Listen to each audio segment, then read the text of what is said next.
안녕하십니까. 8월 14일 강복절 하루 앞 선거권의 혼술입니다. 조금 전에 자유한국당 황교안 대표가 대국민 담화를 발표했습니다. 보통 대국민 담화는 뭐 대통령이 발표하거나 그렇게 하죠. 또 황교안 대표도 대통령 권한 대행 시절에 대국민 담화를 발표한 적이 있는데, 자, 야당 대표가 대국민 담화를 발표했습니다. 저도 정치부 기자 30년 했지만은 이런 경우 상당히 거의 기억이 없습니다. 근데 아마도 그만큼 이 현 시국이, 현 상황이 우리 주변을 둘러싼 그 강국들의 움직임, 또 일본의 움직임, 북한의 미사일 발사, 또 경제가 자꾸 어려워지고 이런 총체적 위기감을 느꼈기 때문에 황교안 대표가 긴급하게 대국민 담화를 발표를 한 것 같습니다. 저는 처음에 담화를 발표하기 전에 과연 어느 정도 수위로 나올까 궁금했는데, 일단은 황교안 대표가 상당히 이 정치권에 들어오고 나서 가장 강경한 어조로 문재인 대통령을 비판을 하고, 또 그 자유우파, 그러니까 보수 우파들의 통합을 촉구를 하는 그런 메시지를 내놨습니다.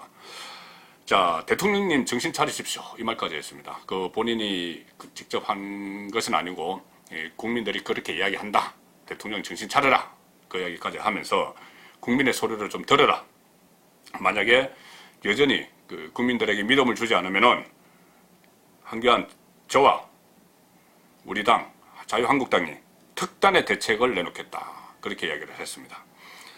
자, 일단 야당 대표가 기자회견이나 성명 발표가 아닌 대국민 담화 형식의 메시지를 발표한 것은 말씀드렸다시피 상당히 이례적이고, 오늘 오후 2시 30분부터 약 30분 동안 했습니다.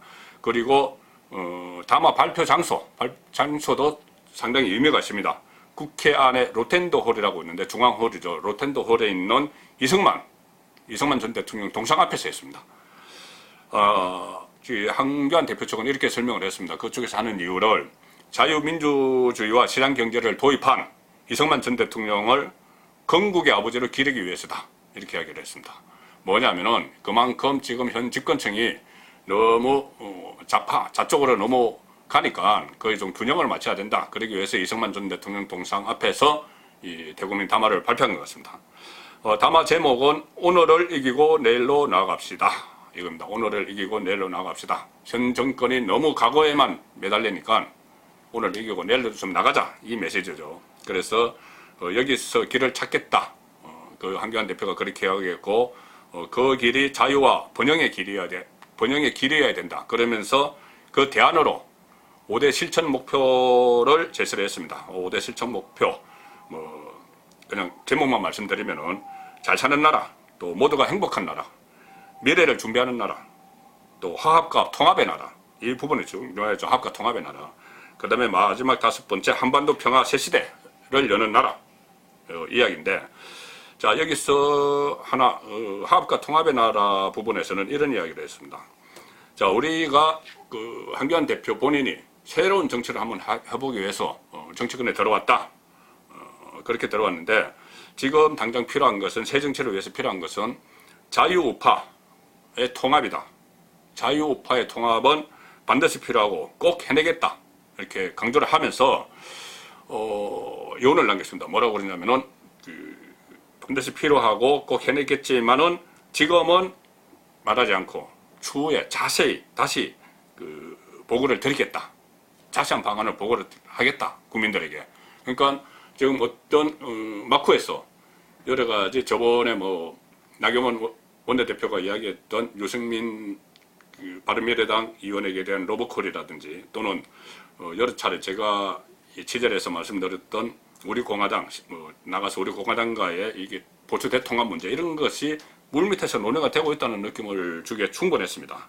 조만간 그 방안을 제시하겠다. 그리고 그 방안은 자유민주주의와 우리 헌법가치에 동의하는 자유우파 모두가 합쳐야 된다.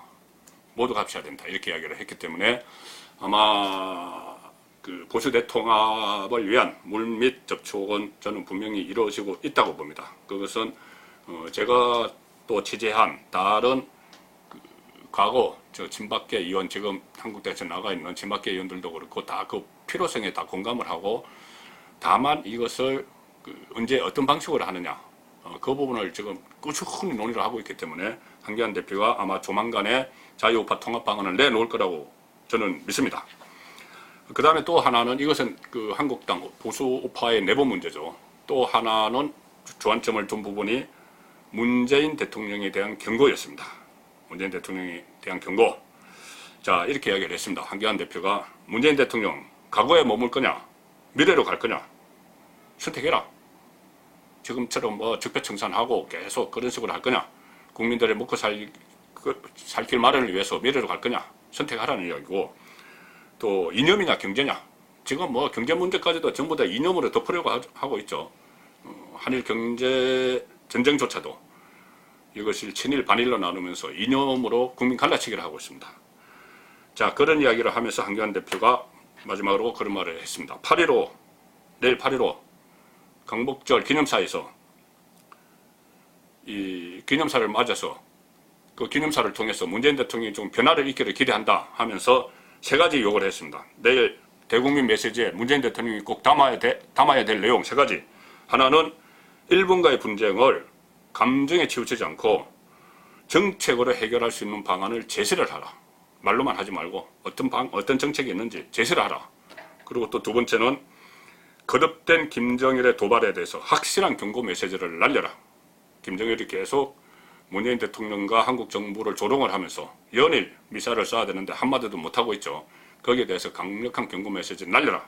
그리고 세 번째, 한미동맹 복원하고 강화해야 된다는 의지를 천명하라. 지금 뭐 트럼프 대통령조차 그 한미 군사훈련에 대해서 나도 싫어한다 이런 말 하고 있는 그 상황입니다. 완전히 한미 군사 동맹도 한미 동맹 자체가 지금 균열되고 있죠. 자, 그것에 대한 세 가지에 대한 문재인 대통령이 낼 입장을 밝혀라 이렇게 이야기했습니다. 제 생각에는 문재인 대통령이 여기 하답하지 않을 것 같습니다. 뭐 분쟁을 감정으로 안 하고 정책으로 해결하는 방안 제시 안 할 것 같고, 또 뭐 친일 반일 이런 이야기까지 나올지는 모르겠지만 어쨌든 본인은 그 감정으로 대응하지 않아야 된다고 하면서도 감정으로 대응하는 데 앞장섰던 조국 전 민정수석을 법무부 장관으로 지명을 강행하는 그런 상황에서 이 한기환 대표의 말을 귀담아 듣지 않을 것 같고, 김정일 도발에 대해서 확실한 경고 메시지 안 나올 것 같습니다.